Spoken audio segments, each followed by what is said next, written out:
Welcome to the League of Legends Champion Spotlight, featuring Varus, the Arrow of Retribution, recorded with help from our newly released Spectator mode.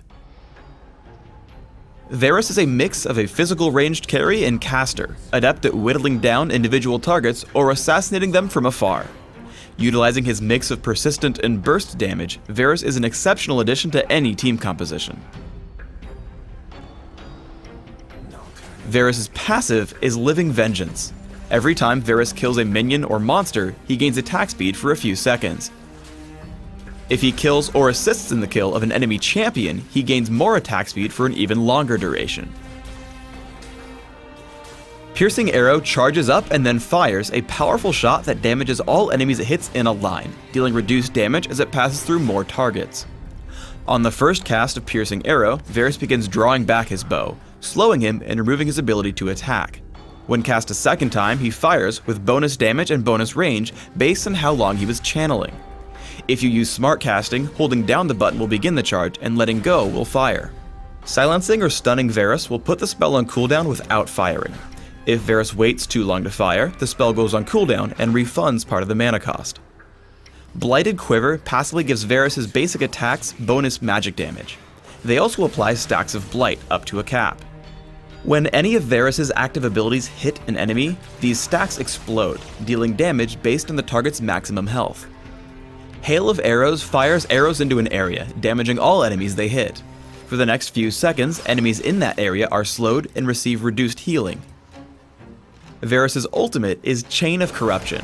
Varus fires out a skill shot nuke that damages and roots the first enemy champion it hits. Immediately after, it attempts to spread to other nearby enemy champions, damaging and rooting them as well.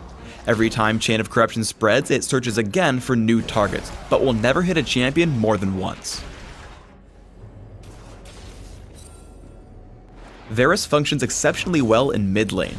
Taking early points in Piercing Arrow and Blighted Quiver, try to place stacks on your opponents and then trigger them whenever you can. Doing this will let you whittle down your opponent and win the lane. This gameplay also works well in partnered lanes. Fighting against Caitlyn and Kayle, I constantly apply Blight stacks whenever I can, following up with Piercing Arrow. Finally, Caitlyn gets low enough for me to finish the job. I push the minions to their turret, charge up, and snipe Caitlyn for a long-range kill. As you level up, these combos get easier.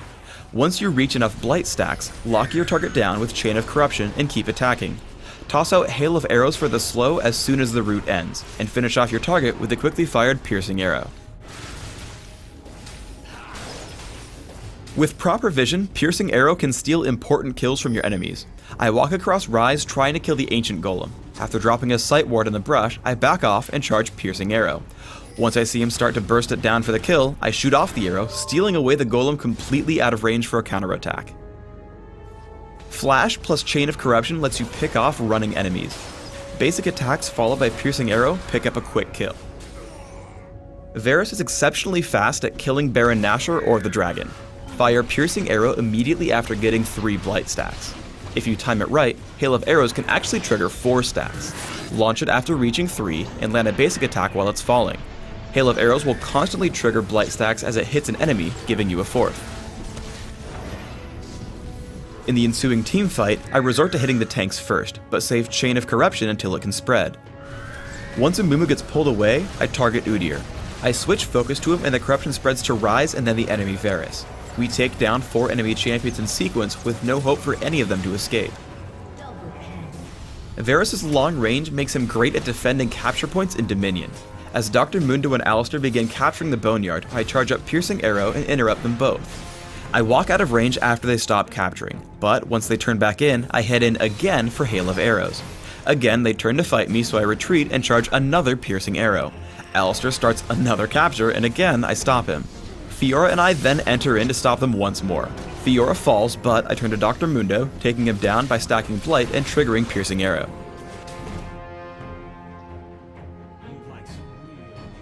As Varus is a physical damage dealer, I focus on amplifying that damage as much as possible. For runes, I recommend flat attack damage marks, flat armor seals, magic resist per level glyphs, and flat attack damage quintessences.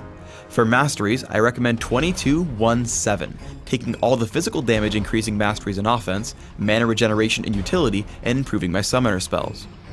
For summoner spells, I recommend Heal and Flash, as these spells will help you navigate and survive fights. On Summoner's Rift, I recommend opening with Boots of Speed and 3 health potions, following up with a couple of Doran's Blades, Berserker's Greaves, and a Vampiric Scepter. Then look for significant damage through Infinity Edge, Phantom Dancer, and Last Whisper. From here, look for items like Guardian Angel, Banshee's Veil, and Bloodthirster. In Dominion, a similar build will work well. I recommend Boots of Speed, Prospector's Blade, and 2 health potions. Grab Berserker's Greaves and head for Infinity Edge, Phantom Dancer, Last Whisper, and Sanguine Blade. Round out your build with Odin's Veil or a second Phantom Dancer. Thanks for tuning in to the Varus Champion Spotlight. Please subscribe to the Riot Games YouTube channel above, and don't forget to thumbs us up just below the video.